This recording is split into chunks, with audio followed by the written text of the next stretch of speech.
Binuksan ni Zelensky ang impyerno sa Rusya matapos ang utos na nagdulot ng kahihiyan sa mga Ruso sa internasyonal na entablado ni Putin. Ngayong Huwebes, ika-4 ng Hunyo, 2026 ang imaheng bumabalot sa Kremlin ay hindi lang usok sa ibabaw ng St. Petersburg na naibalita ko na dito sa channel, kundi ang larawan ng Pangulong Ukranyano na nagtutulak ng digmaan sa loob ng Rusya. Habang naghahanda siyang makipagpulong sa mga leader ng G7 sa Pransya sa diplomatikong espasyon na nawala kay Putin mula ng salakayin ng Ukraine. Nangako ang Rusya ng seguridad pero hindi na nito napigilan na umabot ang digmaan sa kanilang rehimen na hindi na protektahan ng Moscow. Bakit nakuha ni Zelensky ang atensyon ng mundo? Bakit naging sampal sa Kremlin ng utos na ito? Ikukwento ko sa iyo. Kung gusto mo ng diretsong content, mag-subscribe ka na dahil araw-araw may ganitong video dito. Naibalita ko na rin dito sa channel. Nangyari ang pag-atake noong madaling araw ng Hunyo 3 sa reyon ng San Petersburgo nang tamaan ng mga drone ng Ukraine ang terminal ng langis ng lungsod at mga pasilidad militar na konektado sa estruktura ng digmaang Ruso. Naganap ang operasyon habang ginagamit ng Kremlin ang Economic Forum para ipakita sa mundo ang matatag at malakas na imahe ng Rusya.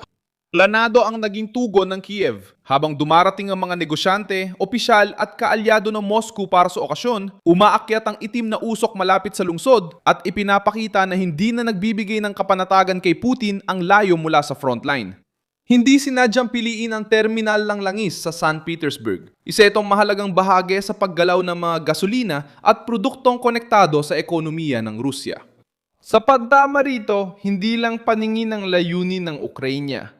Layunin ng Kiev na atakihin ang mekanismong sumusuporta sa makinang pandigma na tinawag ni Zelensky na malayuang parusa. Isang direktang paraan ng pagsasabi na kung gumagamit ang Moscow ng mga misil at drone laban sa mga lungsod ng Ukraine, tutugon ng Ukraine laban sa mga estrukturang nagpapalakas ng digmaan sa loob mismo ng Rusya. Nagkaroon ng pinsala, usok na putol ang kontrol at kahihiyan habang sinusubukan ni Putin ipakita ang lakas ng ekonomiya. Maaring mag-anunsyo ng mga interceptor ang depensang panghimpapawid ng Rusya pero hindi nila mabubura ang larawan. Tinamaan ng drone ng Ukraine ang lungsod na simbolo ni Putin habang naghahanda ang rehimen para sa propaganda ng ekonomiya. Ang adarang utos sa loob ng Kiev ay lumilitaw sa ganitong sitwasyon. Hiniling ni Zelensky sa kanyang mga tauhan na pabilisin pa ang pagproseso ng mga kontrata at mga desisyong may kinalaman sa depensang panghimpapawid. May malinaw siyang dahilan sa pag-aalala. Pinalakas ng Rusya ang mga pag-atake gamit ang misil at drone sa Ukraine, kaya kailangan ng Kiev ng dagdag proteksyon laban sa ballistic attacks. Hindi lang armas ang hiling ng Pangulong Ukranyano sa kanluran. Ipinapatupad din niya ang sariling sistema sa bansa para hindi mag-aksyaya ng oras dahil bawat pagkaantala sa depensa sa himpapawid ay nagdudulot ng higit pang pagkawasak sa mga lungsod ng Ukraine. Diyan papasok ang isa pang level ng kahihiyan sa Kremlin. Habang pilit ni Putin ipakitang siyang may kontrol sa digmaan, lumalabas si Zelensky na leader. Isang leader na humihingi ng resulta sa loob ng bansa, tumatarget sa mga militar at ekonomikong target ng Russia, at naghahanda pang dumalo sa gipito bilang pangunahing panauhin sa usaping seguridad. Ang pagpupulong sa Evian, Pransya ay nakatakda mula Hunyo 15 hanggang 17. Inaasahang tatalakayin ni Zelensky ang depensang panghimpapawid, presyon sa Moscow at suporta sa militar, kasama ang mga lider ng malalaking industrial na demokrasya. Malaki ang bigat ng presensyang ito sa politika. Bago ang digmaan, ginagamit ni Putin ang mga internasyonal na forum para ipakita ang kapangyarihan at impluensya. Ngayon, si Zelensky na ang inaasahang upo sa mesa, kasama ang pinakamalalakas na leader ng kanlurang blok.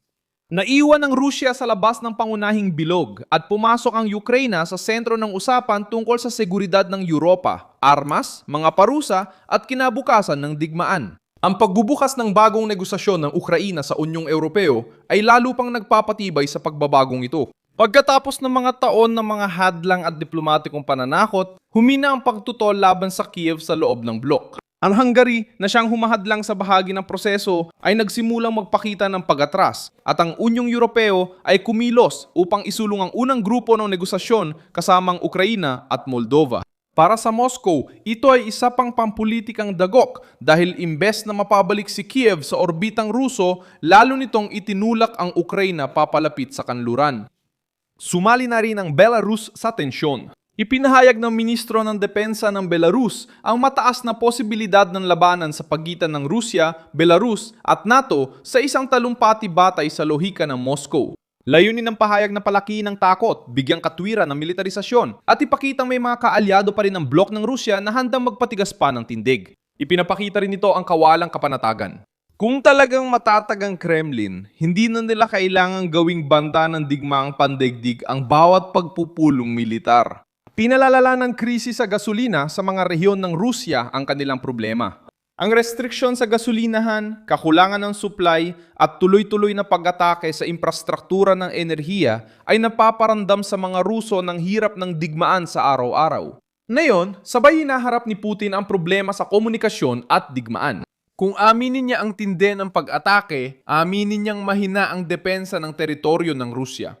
Kapag minamaliit niya ang lahat, naiinis ang mga nasyonalista na gusto na mas matinding tugon. Kung ilipat ang depensa ng impapawid sa mga simbolikong lungsod, may mga lugar na mababayaan. Kung manatili sa harapan, tuloy ang pag-atake sa mga estruktura sa loob ng bansa. Eksaktong ginamit ni Zelensky ang kontradiksyong ito. Tinangkang ibenta ng propagandang Ruso ang St. Petersburg Forum bilang patunay ng normalidad.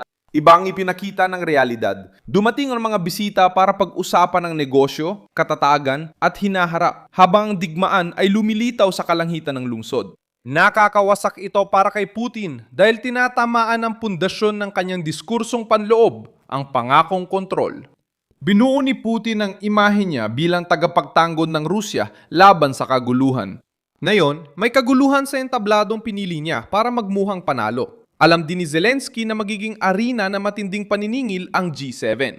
Dumating siya sa pagpupulong na gustong dagdagan ng depensa sa impapawid, higpitan ng pressure sa ekonomiya ng Moscow at pabilisin ang suporta. Matinding inatake ang Ukraine kamakailan. Ipapaliwanag ng Pangulong Ukranyano na ang bawat sistemang depensang naihahatid ng huli ay nagkakahalaga ng mga buhay at sumisira sa infrastruktura.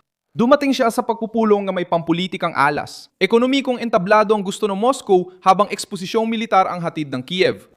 Gustong ipakitang may mga panauhin si Putin. Pinakita ni Zelensky ang abot nila. Nais ng Kremlin kontrolin ang imahe ng araw pero ang usok ang nagdikta nito.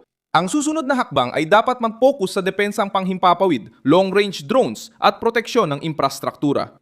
Posibleng palakasin ng Rusya ang estratehikong lugar sa paligid ng daungan, base at mga refinerya. Malamang ulitin ng Ukraine ang pag-atake sa mga target na sumusuporta sa digmaan.